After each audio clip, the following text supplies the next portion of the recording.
Before we mention the best games that came out in 1993, let me give you a better perspective of the year 1993. For those who remember this year, what was the most phenomenal thing that shocked the world, other than Magic the Gathering and Siamese Dream by the Smashing Pumpkins? I'll give you hints.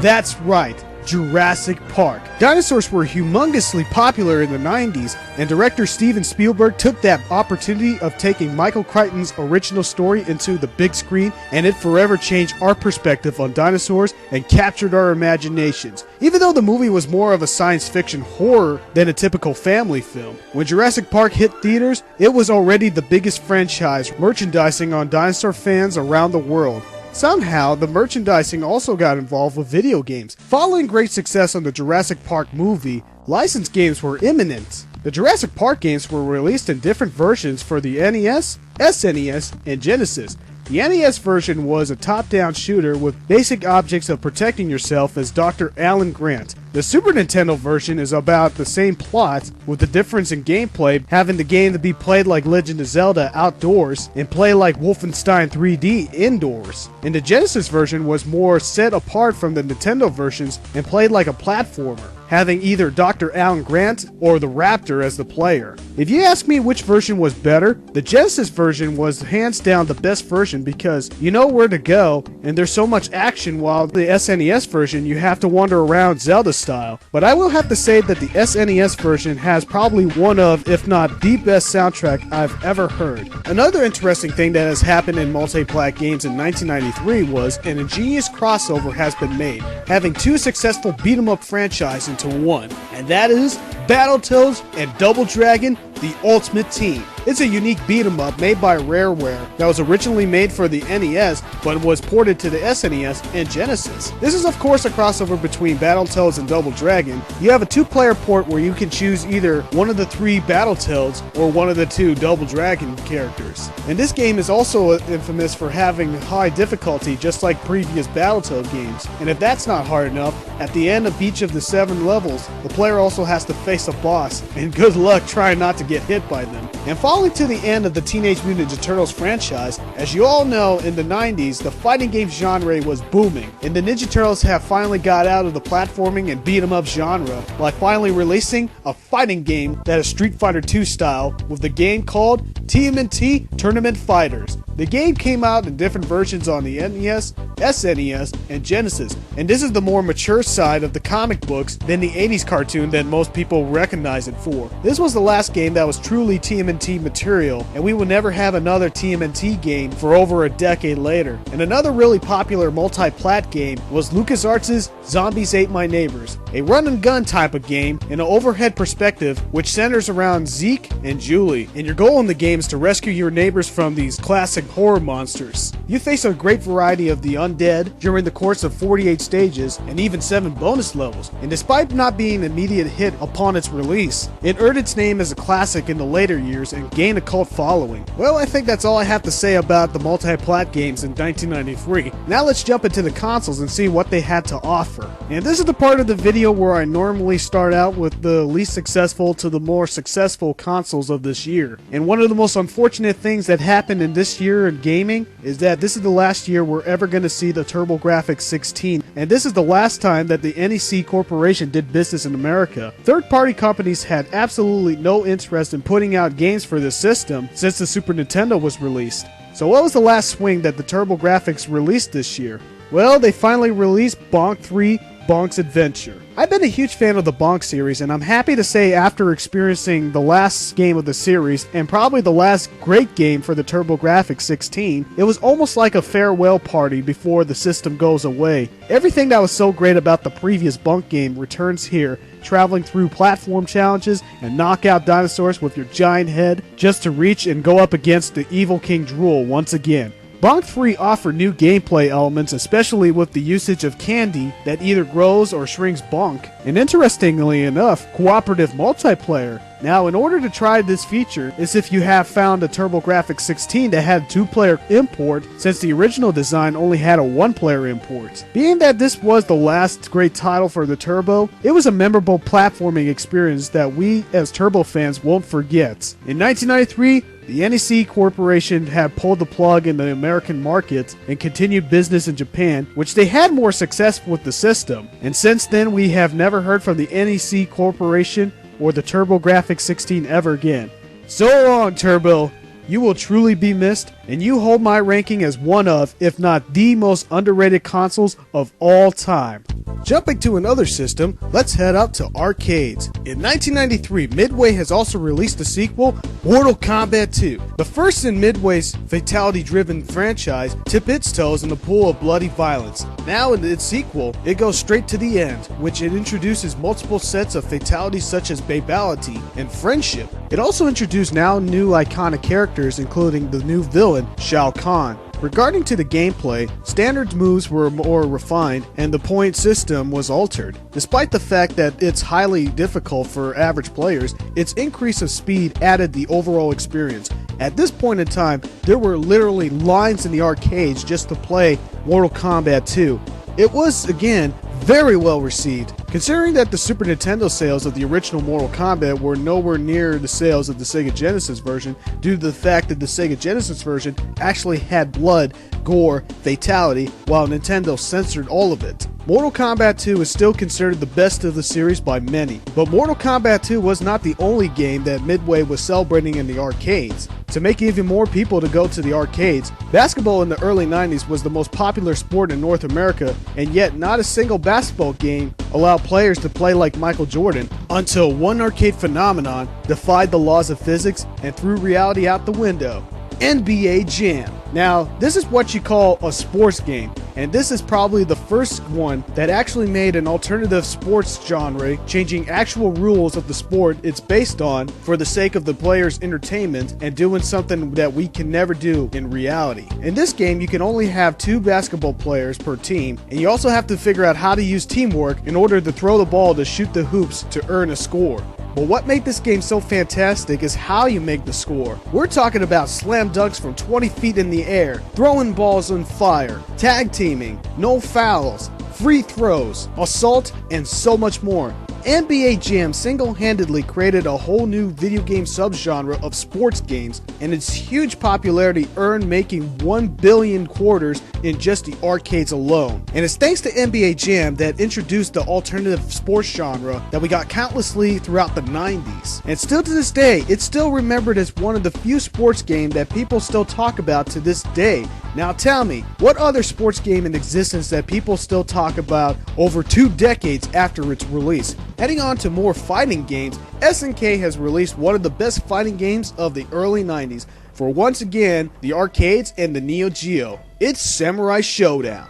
One of the main reasons why this fighter is so popular is because of its thrilling Japanesey atmosphere, a great variety of fighters that actually has their own blade weapon variety, fast pace, and very well balanced gameplay. In this point of SNK's library, Samurai Showdown was a huge successor of Art of Fighting and Fatal Fury. At its release, Samurai Showdown has been remembered as one of the best games of 1993, winning multiple awards from various video game critics and magazines. And if you want innovative titles, check out the very first 3D fighting game, Virtua Fighter. After so many fighting games that follow the Street Fighter formula, this is the one where fighters going one-on-one can actually rotate out of the 2D plane thanks to the polygon graphics that headed us to a new direction in gaming. Now, in today's standards, it's blocky, has too much floaty physics, and has very little detail due to the rapid advances of the 3D technology. But back in 1993, we never seen this before, and as well a huge breath of fresh air from the average fighters that we've gotten since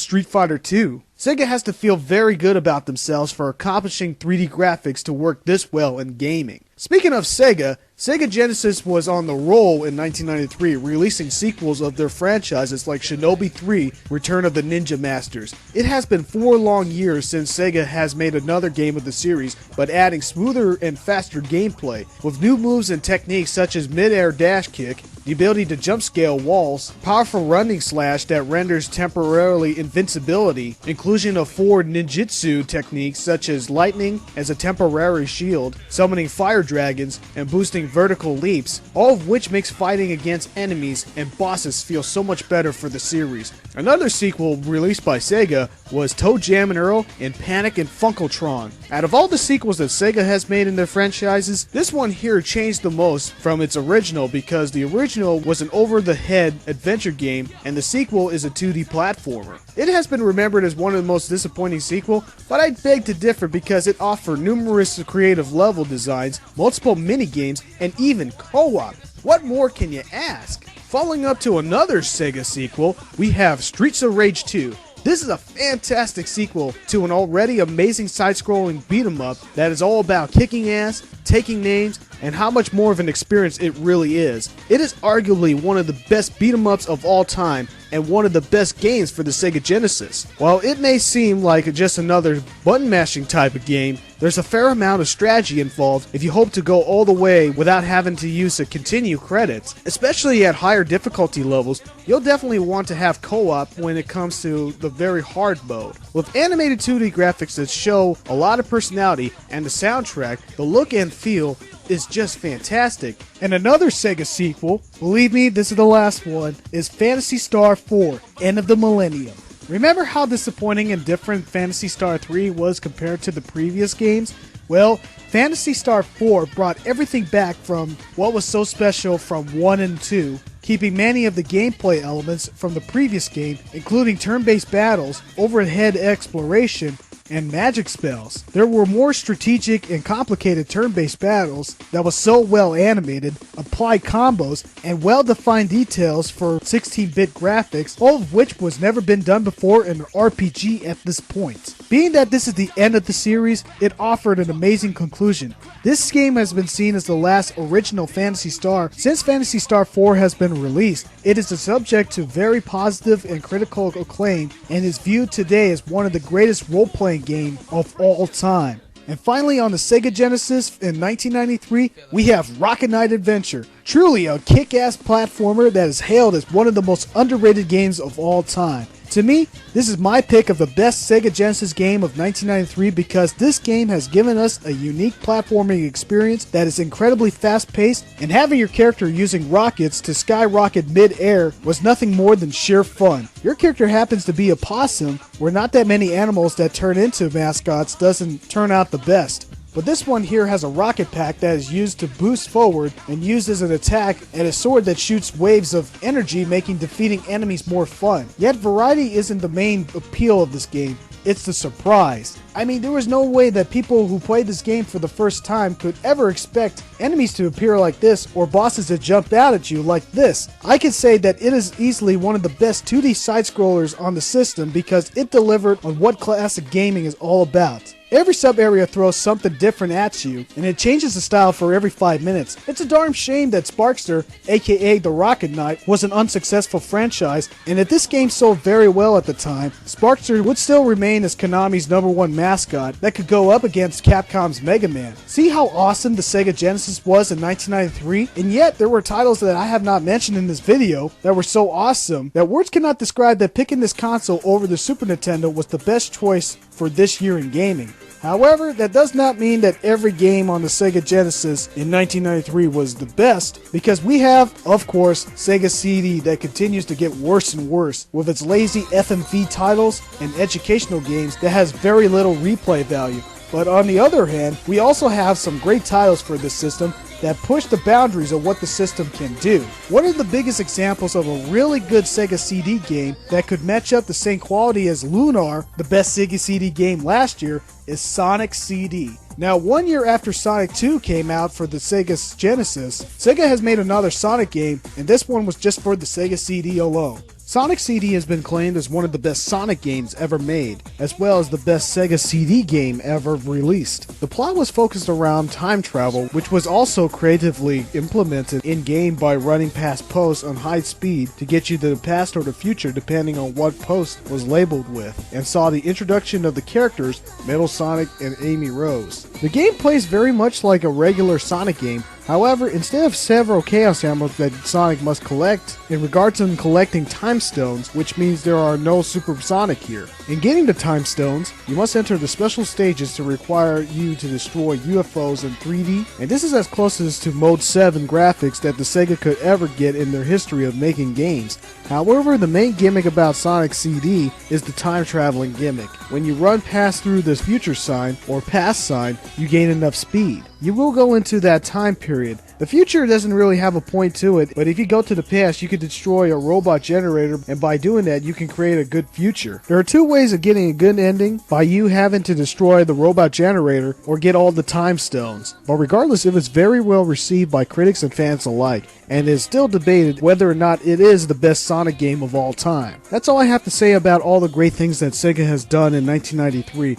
Let's jump to Nintendo. So what was the biggest thing that Nintendo has released since Sega has already made this much success at this point in time? Well, let's take a look at the Game Boy. After the success known as The Legend of Zelda: A Link to the Past, the following year Nintendo has decided to make the sequel of A Link to the Past with The Legend of Zelda: Link's Awakening. This is the first time that the Zelda series has ever went to handheld, and at this point in time, it was the best Game Boy game ever made, because never had anyone ever imagined that an over-the-head Zelda gameplay to work so well for a system that has a lot of limitations. The story of this game went to a different direction, with Link going on a personal quest with no Zelda involved, yet the formula of the gameplay is still present, having the player to discover temples, find a weapon or tool, and use them to defeat the boss. Having the series to go back in 8-bit was a dream come true for the fans who started playing the series way back on the NES, and it truly overshadowed every Game Boy game released in 1993 this year. Jumping to the Super Nintendo, one of the biggest things that the Nintendo has ever released for the Super Nintendo in 1993 is Super Mario Bros. All-Stars. This was a collection of four Mario games with updated graphics. This compilation has Super Mario Bros. 1, Super Mario Bros. 2, Super Mario Bros. 3, and Super Mario Bros. The Lost Levels. Each game had a graphical upgrade with save features, and also had another version of Super Mario All-Stars that included Super Mario World. When I first saw this as a kid, it blew my mind that a Super Nintendo cartridge could hold several games into one. This is something that the video game industry to this very day love to saturate with old titles in new consoles by releasing countless compilation of multiple games into one. But unlike most upgrades that most games had, Super Mario Bros. All-Stars kept all the secrets and unique tricks that the previous games will always be remembered for, to keep everyone who grew up with 8-bit Mario satisfied. Even though people to this day would like to just remember All-Stars as just a compilation for those who missed out on the 8-bit Mario games, Nintendo showed that if you have a lot of room in your software and hardware, you can actually put multiple games into your collection of one. Another one of my favorite Super Nintendo games is Shadowrun. It is a cyberpunk action role-playing game developed by Beam Software. It was the first made game for the Super Nintendo, being a console adaptation from the tabletop role-playing game with the corresponding name. The game's plot revolves around a man named Jake, who in the beginning of the game gets shot and taken to a Monrogue. As he awakens, he suffers amnesia, and the rest of the game focuses around Jake finding out who he actually is and investigating the events of what led to his shooting. Gameplay-wise, Shadowrun is very unique, having you run around in the city in the isometric perspective, but you choose your targets on a point-and-click style whenever you engage in combat. The combat in this game is executed in real time, with the player choosing the target by a pointing and clicking view, and then attacking with the chosen weapon. The character can adapt his stats, such as strength, magic, charisma, and karma. In the game, Jake also has the ability to hack computers via cyberspace, where Jake has to fight computer programs and retrieve data. Shadowrun is often considered being a milestone in the use of film noir video games, and though it failed financially upon its release, it gained a huge cult audience over the years. Secret of Mana is an RPG made by Squaresoft, for the Super Nintendo. It was the very first RPG that they've made that wasn't exactly Final Fantasy or Dragon Warrior, but instead it went on a different RPG formula along with Shadowrun, creating the action RPGs. If you think that traditional turn-based system was tedious and boring by constantly using menace and certain interruptions that slow down the gameplay way too often for you, the action role-playing genre may just be for you. The Secret of Mana is a great place to start if you ever want to get into it. The game follows a young boy who found an ancient mana sword and is on an epic journey teaming up with two heroes venturing through the land to receive the power of mana in order to rid the monsters, stop the Empire's goal in bringing back the Mana Fortress, and save the world. As traditional RPGs goes, you'll be exploring vast worlds, killing monsters by melee and magic spells to level up your character to become stronger, enter towns to shop and gain information by town locals, and enter dungeons to defeat bosses and end up of each one and only to find out what happens next to the story.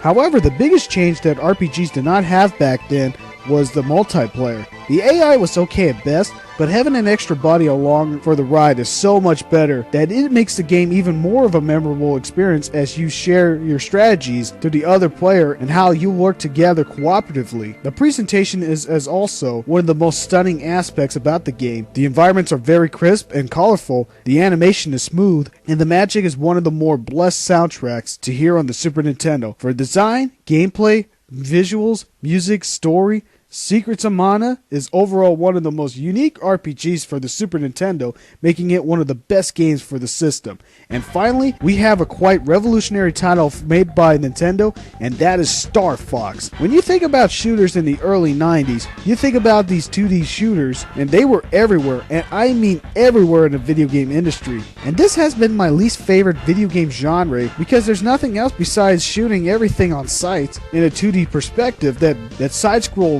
really slow, which gets really boring really fast. When Star Fox was released, it was a huge breath of fresh air because it was out of the 2D perspective into the 3D world, and out of all the systems, it worked incredibly well on the Super Nintendo that actually pulled 3D polygon graphics off. Thanks to the development team that invented the Super FX chip that could be put in the Super Nintendo cartridge, the Super Nintendo was able to put polygons in their system and finally apply 3D graphics, which was a big improvement over Mode 7 graphics that the Super Nintendo breathes on. But most importantly, they launched a new video game franchise where you can play as Fox McCloud with the Star Fox team to stop the evil Andross from conquering the Lilac system by blasting every enemy on sight through planet to planet. Levels play out by shooting through enemies and watch out for deadly obstacles that come out in front of you to finally reach to the boss and blow it up to reach to the next level. You can play it either on the backship view or in first person view to make it easier to shoot. Thanks to making the FX chip the first 3D graphics accelerator in consumer product, it was Nintendo's gateway into 3D gaming when Nintendo already planned out a 3D Mario game and a 3D Zelda game. But unfortunately, after seeing some flaws in physics errors and a couple of graphical limitations from Star Fox showing that the FX chips has some limitations, we would have to wait for the gaming industry to evolve until the time was right to finally jump all the franchises into the 3D world. Since everyone sought their eyes seeing 3D for the first time, from here on out, it has become a race for every video game developer to jump into 3D and begin racing their technology to a never-ending finishing line that still to this day, companies still compete against each other. As much as Nintendo offered so much in the video game industry, they were losing against Sega because at this point in time, Sega owned 65% of the gaming market. The biggest issue that Nintendo had was it was trying to appeal to the younger audience, just like when they started in the 8-bit era at the time. But time has changed to this extreme style where Sega could capture everyone's appeal at the time. Sega was really beating Nintendo in their own game and outsold the Super Nintendo with the number of games that they have sold. I mean, in 1993, Super Nintendo had games like Shadowrun, Rock and Roll Racing, and so much more that didn't sell well, and if your exclusives on your system had a little amount of games sold, you lost a lot of money. Plus, Sega's accessories were selling like hotcakes, even though like crappy add-ons like the Sega Activator doesn't even work well, it still sold very well. Sega's greatest heavyweights, not using one of those old-fashioned hand controllers, but the new activator body ring with infrared light, so my kicks translate to punches to the body. Punches are punches to the head. And Gene, if you put your hand back like this, it's a verbal insult. We do that without infrared on our own show. You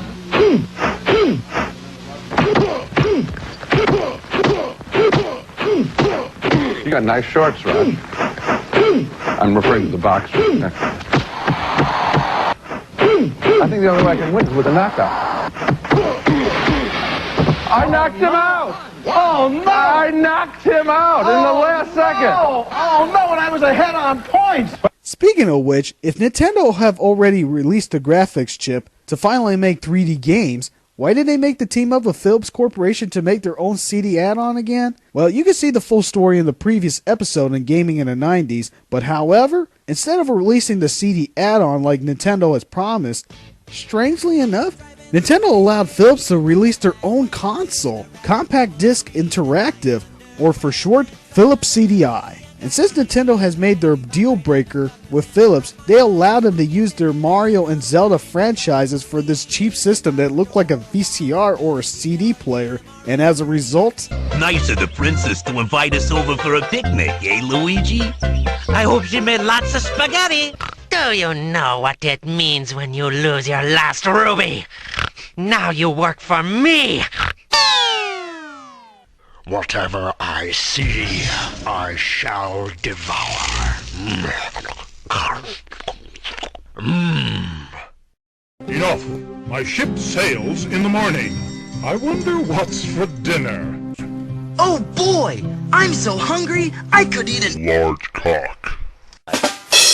Oh my god, what the fuck just happened? What do you mean what happened? What are you, blind? Jesus! Oh my! Oh! Yo, you're gonna die! You are gonna die! I guarantee it! You are gonna die! For the longest time, I tried my best to avoid the topic of the Sega CDI, but just watching the stupidity of this decision was mind-melting. To even think that Nintendo did such a ridiculous stunt. Nintendo might want to forget this travesty, but everyone else will never forget such embarrassment.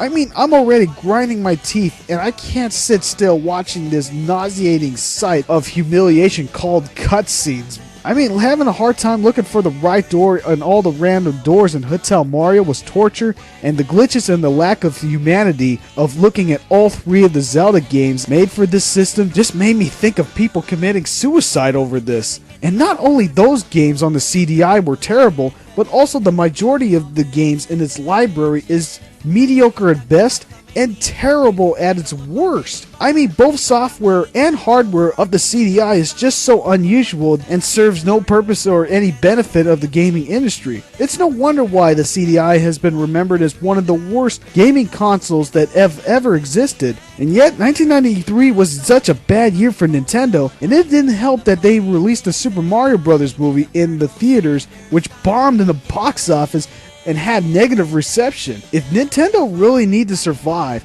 they would have to think of something that would really bring back the masses around the world to make them buy the Super Nintendo in order to beat Sega in the market.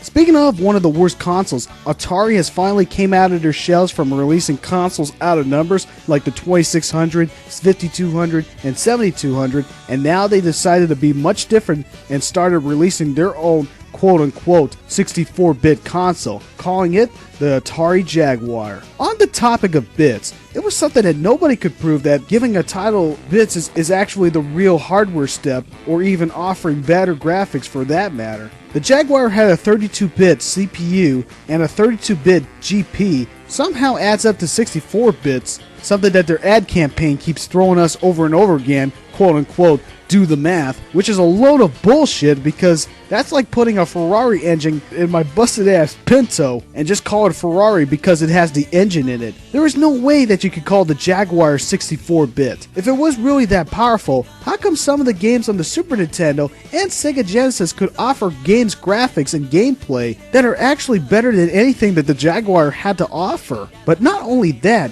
you also had a bulky and awkward controller that had the top to have a D-pad, start button, and A and B buttons, and the bottom half being number keys. Number keys? This is the 90s, where we moved on from that obsolete concept for a controller that didn't work well in the 80s. It's big, it's uncomfortable, and it's fragile of all things. This is why there were very little third-party support due to instability. No way anyone will want to develop a game for the company that failed with the Atari 5200, 7200, and the Linux while they were kicking themselves in the balls in the past decade. May I remind you that these are the same guys that caused the video game market crash in 1983? And to top it all that, you have a marketing campaign to promote the system. Jaguar! Shut up already! So with this much fault with the system, were there any good games? To be quite honest, I could only name 3 good games on the system. The Tempest 2000, Alien vs. Predator, and Rayman. And guess what? They weren't released in 1993, so this means that I can't even talk about these games. Jaguar's titles were so embarrassing to even mention when it was launched, and not to mention that their library did not improve at all. Jeez, all this talk about bad consoles in 1993 was just plain sickening. Let's move on to a gaming platform that didn't suck in 1993, and boy, with the exception of Myst, that overrated pile of shit, PC gaming was fantastic in 1993. One of the best examples is LucasArts, because they have struck lightning once again with another point-and-click adventure game, Maniac Mansion: Day of the Tentacle. Talk about one of the best adventure games of all time, and what Day of the Tentacle accomplished was that this is the company's first game to offer voice acting which truly focused on the cartoony style, visuals, and comedic elements. This game has offered its own audience hardcore puzzles that really challenges its players, and so many surprising moments that all adventure game needs. This is the title that can be recommended to anyone who's open-minded and is essential to anyone who identifies themselves as an adventure gamer. And naming another awesome title just for the PC, it is still argued to this day whether or not this is the best PC game of all time. XCOM Ufo Defense. This is a turn-based strategy game where you can play a group of Earth's defense against alien invasion, and you can't see your enemy while in play. You can create your own team, give them their own individual names, you can create bases, buy and research weapons and technology, and so much more as long as you got many regions to trust your team, as long as you rid these aliens from invading. Back in the day, this game was frightening because of its creepy atmosphere, and most of all, the unpredictability of what you're facing and where the aliens are. It's up to the player to capture or kill an alien once engaged, and it's up to you to make success in defeating them. That takes place anywhere around the globe after chasing down a UFO before engaging combat. This game is very challenging for strategic gamers and very hard for the casual because in order to win, it requires technical judgment and great timing. Not only that, but you also have to keep advancing technologies in order to defeat stronger enemies that will be soon seen in the game. This game was so successful upon its release that it launched a lot of sequels, spiritual successors,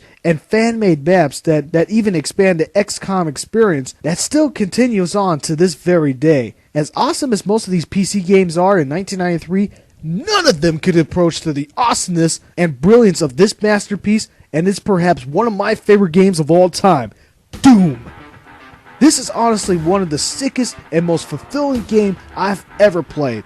This is a gigantic follow-up from ID Soft's masterpiece Wolfenstein 3D, which was released last year, and Doom went so far and beyond what was innovative from Wolfenstein, bar none. While Wolfenstein 3D is a fictionalized, brutal World War II Nazi-killing game, Doom went to a fucking different direction, setting itself on Mars against demons and zombies and mutants coming out of the gates of hell itself. And it's your objective to fight your way through these demons that came from hell, unlock puzzles and doors, and find great weapon variety that includes a pistol, a shotgun, a chain gun, a rocket launcher, a plasma rifle, chainsaw, and especially the BFG 9000, all of which seriously improved over Wolfenstein. This is the game that blew everyone's mind in terms of both technical and graphical levels of gameplay, and especially violence in video games. Yet the gameplay exactly like Wolfenstein 3D, but what makes it so much better is that this game is much more fast-paced, more imaginative, more thrilling, and even so much more fun when encountering and killing enemies. There is a good reason why people are still to this day drawn into this game because of its technical and graphical achievement that never lost people's appeal for them. It was a huge shock for everyone back in the day when they first saw these demons. It's all thanks to the lighting and darkness that added so much atmosphere, which has never been done before in gaming. Since Doom has accomplished this upon its release, so many games after it try to follow its direction in the FPS gameplay that it started being accused as the popular term, quote-unquote, Doom clone.